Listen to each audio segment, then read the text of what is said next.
Welcome to episode 2 of Crush Fantasy Football Podcast with your hosts, Dolan and James.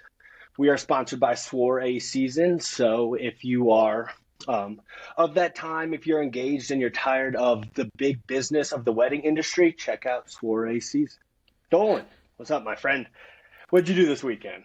I don't know. Apparently, my podcast got a sponsor that I didn't know about, so I'm excited Yeah. for that. This is big news. Usually, you don't hear that on episode 2, but that's a big Oh, one. yeah. So, shout out to our business development team back there.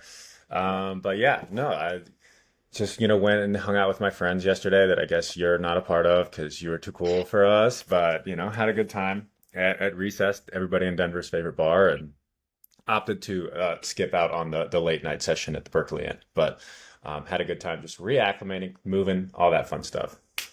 Dude, I heard you spun the wheel. I Is that did true? spin the wheel. I Oh, wound up with a fireball shot because of it. So oh, that really started pushing the pace a little bit. there we go. You only spin once? Only once, yeah. But the crew somehow we had a couple spins getting in there, and we won like three Mm-hmm. buckets. So we basically hit the jackpot. Dang. So there we go. We're giving recess free ads for free buckets and a fireball shot for Dolan, right? Well, good to hear you had fun this weekend, right? My weekend was a little chiller, but we don't need to get into the hikes and stuff. So we're going to kick off the show today with what we call here Take Montezuma. Basically, we want our analysis to be very rational, very thought out on this show. So we're going to start the show with a couple hot takes to get it out of our system so we don't revert back to that later in the pod. So one of us will do how it works, right? One of us will do a football hot take, and one of us will do a non-football hot take. Dolan, you want to kick us off Yeah, with so I got the non-football? non I drew the non-football straw this week. And I wanted to do this one in particular for you because I don't know, these things have become very popular over, I don't know, it's been a while now, but I just think floss picks are like the worst invention of all time. I think regular old dental floss is significantly better. It's way less wasteful, way more maneuverable, way more compact, cheaper. Every stat across the board is better for regular old string dental floss compared to a floss pick. And then for whatever reason, people like you just cannot get enough of them, and I don't understand it. All right. So when we talked about the segment, I didn't realize it was those hot takes. I didn't think it was come at somebody's being, right? It's like when you attack me off the. Oh, okay. So one, you're completely wrong. So many different. I wasn't even going to respond to this, but you came out firing, so I have to respond. One, they are maybe 100 times easier to use, 200 times easier to use, right? No, Agreed. Agreed. They're no. they're they're transportable, right? You can bring them anywhere. You can't carry a big, thick floss packet around, right? One, it's so easy, like to floss itself. It's like you have to wrap it around both hands. You can't even get the back ones that easily. Floss picks, whether I think good it's or so much harder bad. to get your back teeth with a floss pick than with a string of floss. I think it's so much harder. Maybe that's because it's my device of choice, but Yeah, I think you, and I I got think the you might reps have there. a. You have the reps. Um, the other one is the little pick on the back of the floss pick, right? So you get two in one, a dual action. You get the floss, right, which is what you come for, but then you get something a little stronger. Little toothpick Something, action. yeah, a little toothpick, right? It's two in one. I'm not going to comment on the wastefulness or the environmental impact of floss picks. That's where I choose to look the other way, right? Uh, but for an ease of use, beautiful tool for everyday life, floss pick, man. The dentist recommend. They give them out at the dentist. The dentists don't even give normal floss anymore. They give you that little pack of two floss picks, right? That's how you know. That's the industry experts are telling you what to use, Or and maybe you're that's the living in the industry past. experts trying to profit off of you because there are higher margins on floss picks. Is It's that big true? business, ever No, no. probably. But Pla- we should probably move plastic's on. cheap. Plastic's cheap. Okay. I can't get over that. Now I feel like my hot take doesn't do it justice because it's an actual hot take, not a like my first child. All right, so let me preface it. So my football hot take is I think Trevor Lawrence owes Urban Meyer multiple Uchi dinners for their year together in Jacksonville. What do I mean by this? I think this $275 million contract that Trevor Lawrence got, right, as a the face of the franchise, doesn't happen unless year one is so bad that everybody chalks it up to Urban Meyer, right, and his lack of a real program that the decision making of Trevor Lawrence, the 60, 70, whatever turnovers in 4 years, 17 turnovers a year, 5 picks in the playoffs, all of that is forgiven because they're like, year one was a train wreck. He has a good pedigree and the injury last year. So I And he think won he a owes him. playoff game. He won a playoff game through 5 picks. He's played in two. He's thrown 5 picks. But I think so. Everyone, and we'll talk about him in fantasy probably this year. Everyone's like, oh, make or break year for Trevor. Trey Lance didn't get that treatment, right? Because he was with Kyle Shanahan. I don't know. I think the absolute catastrophe of Urban Meyer has actually helped Trevor Lawrence make it. Hot take. I think the rationale is sound. I'm on the Trevor Lawrence as a good quarterback side. I do think that the sort of stench of Urban Meyer still lingered a little bit afterwards, and so I think Lawrence has paid the price of that a little bit in terms of like actual success, obviously not in terms of dollar value. Yeah. Um, but that's an interesting one, and I do very much agree. This is a make or break year. I think Trevor Lawrence and his truthers are not really going to have excuses this year. Like this will be his first full season, knock on wood, where he and BTJ are healthy. In theory, a much better offensive mind running the show. Maybe we get some Travis Hunter on offense and he ignites a spark. So it's an interesting perspective. It's yeah, the Urban Meyer scapegoat could very well be a real thing. All right. So take Montezuma, brought to you by Sorry Season. Okay, let's talk about running backs. So the crux of today's show is going to be about running backs. We're going to start a little big picture and then kind of get into this rookie class. There were some inefficiencies with all this passing and how kind of the defense is played that the running back was devalued. And then there was an inefficient running back market where if some of the good teams kind of leaned on the run a little more. So can you give us this history, right? When did the NFL transition to kind of run first? And then when did when did we come back? Yeah, so I think, back from the beginning of football, like it was kind of always a run first game. And it had kind of stayed that way until I think different teams entered this transition at different times. There are more advanced teams, more forward-thinking teams that are kind of always ahead of the curve. And I would say you really started to see a lot of those teams in probably more so the early 2000s into like the early 2010s. I mean, there are guys like, think of Andy Reid. He has always, always, always been a pass first guy, like no matter what, even before that was really a thing in the league. And there are always, certain teams that philosophically leaned on that more than other. But I think it was really the rise of analytics that started to show everybody like on paper, hey, here's proof that you can add a lot more value to your team if you are a pass first offense. And I think, that started with the quarterback position and how much exponentially more valuable that is. It started with, understanding the value of explosive plays and things of that nature. And I think, again, the probably late-ish 2010s is when most teams were really starting to get on board with that. Once we started to quantify how much more valuable a pass is than a run, the league starts to, follow suit there. And Yeah. and then the So second part, as far as when yeah. we started transitioning back to run first, I don't think that's happened yet. I think it's happening like right now. And I don't think every team's going to do it, but I do think we're starting to see, obviously, like you mentioned, the Eagles and the Ravens, both two of the sharpest, like most forward-thinking teams in the league, decided we need to buck this trend. These running backs that are elite are actually cheap right now. They signed them. The Ravens had a statistically, like basically legendary season, like one of the best offensive seasons of all time. And then obviously the Eagles went on to win a Super Bowl. And so I think more and more teams are going to start following suit. And obviously, that's what we're getting into today. Got it. So yeah, I think we've established right where there's passing and then like pass first, and then kind of the smart teams kind of are seeing inefficiencies to take advantage of.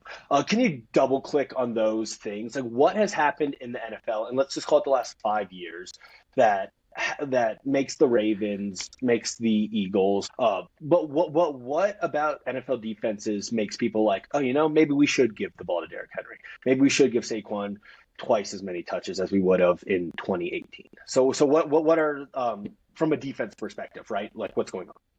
Yeah, so I think there's one, the defensive perspective, but before getting into that, even I think there's also the accounting perspective that's becoming more and more Mm. popular and widespread. And at a certain point, people just stopped paying running backs more money. Like I think it was 2021 when Nick Chubb got extended, and he was around like 12, 13 million a year. And kind of ever since then, the market hasn't risen. Like every year, you see a new receiver, a new quarterback reset the market. They get a higher number. But Chubb, since him, it stayed relatively flat. Like JT got a tiny bit more, but not really market resetting. And then it wasn't until McCaffrey and now Saquon got those numbers that the backs themselves started to be more valuable. So I think it is a huge cost factor. Teams scared away from paying those running backs. And so at a certain point, when everybody else's value increased and theirs stayed the same, eventually they became cheap. And so that's when some of these teams started to swoop in and realize, okay, the pendulum has swung too far. As far as what you're seeing on the field, similarly, I think it's just, teams were chasing the ability to stop the pass. I think, this is where it was very, very player centric. Like so much of the league was thinking, how do we stop Mahomes? And I think especially you felt this most when Tyreek Hill was still a Chief and they were just absolutely blowing the roof off of everybody. And so that's when, safety started playing back a little deeper. That's when, Yep. linebackers and safeties started getting a little lighter and their priority was more so, hey, we got to stop the pass. And so his defenses started adjusting their scheme to play deeper, to really put the roof on a defense rather than just trying to stop everything up at the line of scrimmage. It created opportunities for offenses to say, hey, like we can just be bigger and stronger and play downhill and run right at you, and there's not much that your undersized team can do about it.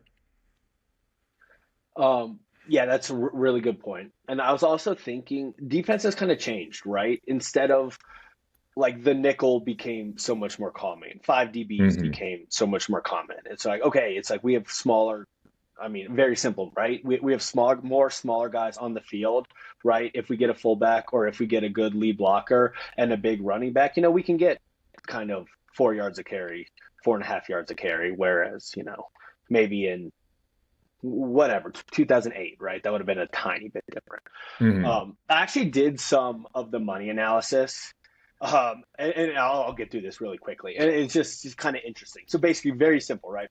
I looked at average annual value of the top guy at three positions, so running back, receiver, tight end, and then kind of the 10th guy, right? What's the 10th guy over the last 10 years? So 2015 to 2025, what has been the change in contract value for the top guy and then the 10th guy. And what's very interesting is, so let's start with running backs. So in 2015, right, the highest running back contract was like $14 million. Now we know it's Saquon, $20 million, which is 47% increase. For the 10th guy at running back, it's 125% increase. On the surface, that means nothing. It means a little bit compared to wide receivers and tight ends. But I just thought it was interesting. It's like the top guys aren't getting that, and I know guaranteed money throws this off a little, but the Hmm. increase for the top guys isn't as much as the 10th guy, and I thought that was very interesting. When you look at the receiver numbers for the same thing, it's just like boo boo bucks, right? It's 150% between 2015 and then what Jamar Chase is making right now. And then even the 10th guy at receiver, right? Think Christian Kirk or whatever, is 156% increase. So those numbers have gone absolutely crazy when you compare that to the running back. And then the other one that I thought was interesting was kind of the tight end. Even the top tight end contract increased 91% from 2015 to 2025, whereas, like I said, the running back contract's only 47%. So that's kind of interesting. I don't know. I'm with you with the narrative, like, oh, we're going back to run first, but the money, at least for the top guy, isn't there yet. and that's why I think it's going to be interesting. And maybe you can talk about this a little bit. This next crop of running backs who are about to get Hmm. that contract. Um, so, Yeah. what do you think? How many workhorse backs and these next guys are going to get that contract? Do you think? And how many work? What do we even mean by workhorse back? How many are there in the league? That's a good question. And I think there's so many different ways you can look at it. Like from a fantasy football perspective, you can just be as simple as like, hey, a workhorse back is anybody who plays, 70% of the snaps. Or you could look at it from maybe like a draft profile, physical profile perspective. Like, hey, this guy just has to be an athletic freak.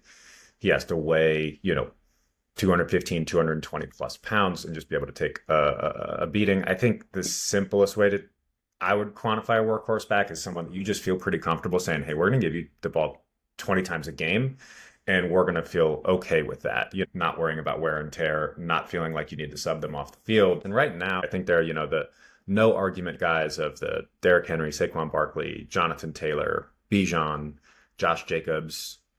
As of so far, McCaffrey wouldn't be surprised if he gets put on a pitch count. Given all of his injury history and everything that's going on with him right now. But then I think Joe Mixon, James Conner are two other guys that absolutely fall in that category. I think these are the names that jumped out to me as like clear workhorses, and then there are a couple guys that fall in that. Hey, they're probably on the fence or could be at guys. I think this is where you get into your DeAndre Swifts, your Travis Etienne's, even your Chuba Hubbards. And then I think there's probably a really good chance that we see a few emerge from this rookie class as well. Obviously, Ashton Genty being the headliner, I'd be shocked if this year ends and we don't consider him a workhorse back. Yeah, it's very interesting. It's like, can you block? Can you catch the ball a little? Are we comfortable giving you the ball 15 touches a game? Right, that's our basic parameter. And it looks a bunch of different ways, right? Like Travis Etienne and Derrick Henry are very different types Mm-hmm. of NFL running backs, and so I know it's stupid, right? We use the catch-all topic, but it means a lot of different things. All right, cool. Let's do one minor point before we move on. When we say teams are taking advantage of two high safeties, um, an effort to stop the pass, right? How many teams are actually leaning in and doing that, right? How widespread is this trend that we're discussing?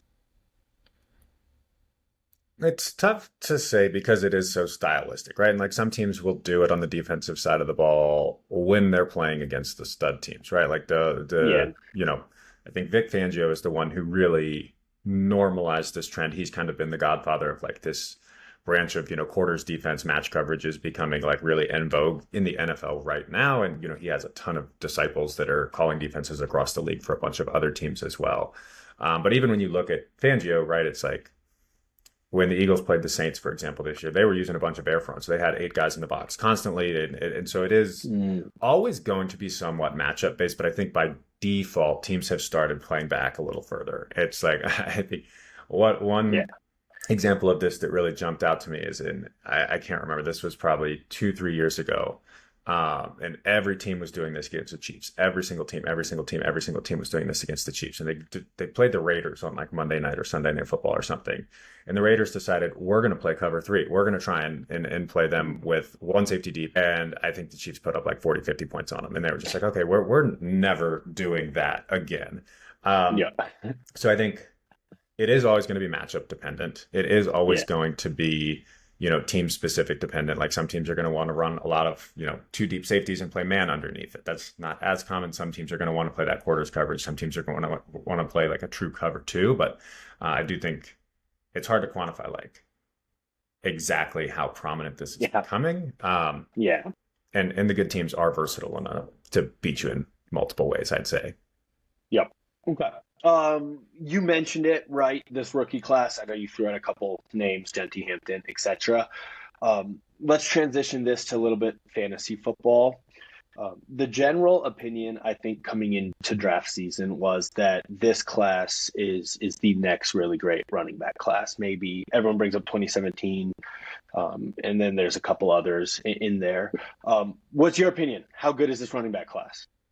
I think this class is awesome. It's going to live up to the hype, and I think this is truly going to be the next wave of, star running backs that we look at. I'd say four big guys at the top. I think anytime a running back gets drafted, obviously in the first round, it's a huge deal. So I really think obviously Genty's the headliner of this. Top 10 draft capital is a whole nother realm of confidence. And so he is going to be the centerpiece of their offense, I think, right out of the gates. But then you also look at Amari and Hampton, another first round guy, both the Ohio State backs in Judkins and Henderson being drafted in the early second. I think all four of these guys are going to be studs.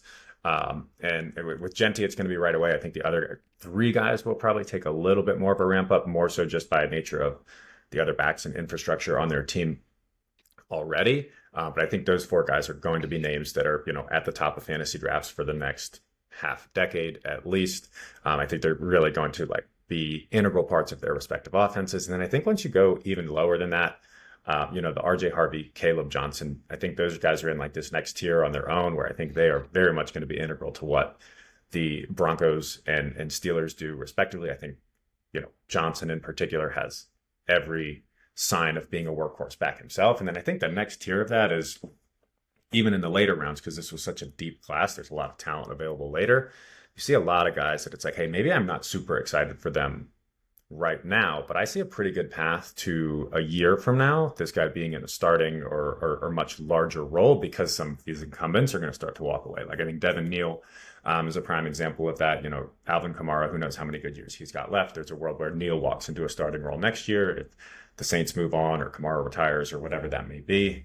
My personal favorite is Woody Marks. I think, Joe Mixon puts himself in that same situation of it could be, his last year and a year now. And I think Marks has an awesome skill set, could step into that. And there's just a ton of guys where it's okay, you play this out in a couple of years from now. And all these guys that, teams spent day 3 picks on have the talent, have the juice to be something truly special. And it's just waiting until that opportunity presents itself, which could be pretty soon for a lot of these guys based on who's ahead of them right now.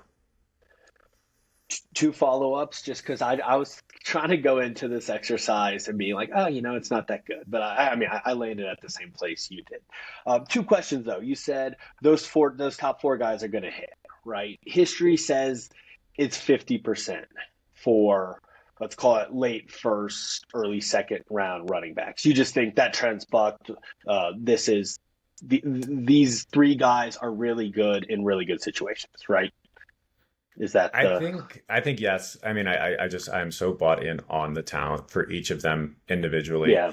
I think the investment for the team is fantastic. I think when you look at all of them, I think the Chargers and the Browns, speaking of, these later 3 guys are 2 offenses that have made it pretty clear, we're going to be run centric. We are going to go in that era. I think, the way Kevin Stefanski in Cleveland really wants to run his offense is kind of how he was running it in the Baker and prime Nick Chubb days, is we're going to run the ball, do heavy play action, and go from there. I think they kind of strayed away from that during the Watson era, or whatever you want to call these past couple seasons, trying to cater the offense around him too much. So I think Judkins and even to a lesser extent Dylan Sampson, who they drafted in round 4 or whenever that was, should be, hugely involved early and often. I think Judkins is a fantastic talent. It's going to just it's going to work. And then, the Chargers, everything that has come out of Jim Harbaugh's mouth since he took over there is we are going to beat you up. And I think, Hampton himself and the way they've built their offense, signifies that. I think obviously even before they brought on Hampton, Najee Harris was a great sign of that's the style of football we want to play. And Hampton's just such a big upgrade over him at this stage of their respective careers. And then Henderson, I do think, is a little bit of a different trend. I think the way I envision his role shaking out and why I am super excited for him in particular is Josh McDaniels is back in New England, and so often in those offenses that they've had in the past, a pass catching running back was almost a mini cheat code in PPR formats, specifically in fantasy football. So I think Travion Henderson is just going to be the rich man's version of what we got from James White in that offense a couple of years ago. I think he's going to get slightly more between the tackles carries. I think he's going to have a slightly larger proportion of the workload than White did. And I think he's just more explosive, bigger, better all-around player. And so I think he is just the perfect scheme fit. And to the point where I don't care if he's not a workhorse, as we defined earlier, because, I think that was one of the big knocks on him coming out, is he might not have the profile to fit that role, but I think he can be an absolute stud for fantasy, even as a, 1A or a 1 with a strong number 2 behind him. So is that your guy? If you had a flag plant kind of at cost, right? And let's go at cost in dynasty, not redraft, right? Is it Henderson or is it somebody else? At cost, I In mean, Woody, dynasty costs, right? So all these considering guys cost. considering Woody Marks is free, Woody Marks is my flag plant of the offseason. I am such a Woody Marks believer. Go get him on off your waiver wire if he's there, or throw a third round pick for him, and you'll be happy a year from now, especially if you got a bench deep enough to do it. But yeah, I do think Henderson just profiles as exactly what you want. And so, for context, I walked away with Henderson in the draft, but in the league that we're in together. I spent I had the third and fourth overall picks, and so I drafted him and Judkins. So we'll call him the third and a half pick because I lumped those two together. And I think in most leagues you could have actually gotten him even a little bit later than that. So I think the cost you're paying for a guy who again has this profile that's going to be fantastic. I think McDaniels is going to get him so involved in the offense. I think Drake May has shown a tendency to throw the ball to the running backs a lot. And I think, just the offense as a whole is trending upwards. I think they have a coaching staff they feel confident in now, both the OC and Mike Vrabel as head coach. They have the quarterback. I think I'm super confident in Drake May as well. And then I think, there's some work to be done on the offensive line, the rest of the skill positions. But I'm very bullish on just the way the Pats are trending in general. And I think they made it pretty clear. Like, yes, they drafted an offensive lineman in round one, but then, Henderson was the first skill position player they took. They spent a very early, pick on him, especially for a running back. And again, just the talent is there. He is so explosive. I think he's as explosive as anybody in the class, has such a well-rounded skill set, and is just going to be a cheat code in these PPR formats. All right, let's end on this. So Dolan's trying to back out of. So we have a little bet on this. So Dolan just said he took Henderson and Judkins kind of back to back in the 3-4 turn in Dynasty. I took Ashton Genty, number one overall. And our bet that we haven't officially made yet is who will have a better first season in fantasy points per game, 12 game minimum. Either of the Ohio State guys, Travion Henderson or Quinshon Judkins or Ashton Genty. I think this is a layup for me, right? Genty's going in the second round, I guess at the latest in most redrafts, whereas you can get either of those Ohio State guys somewhere in the sixth, seventh, depending on the format. And so I think this is a slam dunk, and I'm going to take Dolan's money. Dolan, I'll give you kind of one minute to respond to that before we wrap up. Yeah, so unfortunately, less than 24 hours ago, there's a notification that came out about Quinshon Judkins being Just trying to involved back up. in a domestic violence situation. So I will not be wagering anything until the dust settles on that a little bit. I hope obviously everything winds up okay from just a pure human perspective, but for the sake of this bet, I cannot take that until I hear otherwise. However, I will say strategically, if we were to zoom out and look at this in a vacuum for the sake of, informing our audience about strategy, how to think about dynasty, I would, without question, rather have the two Ohio State running backs in a dynasty format than just having Genty.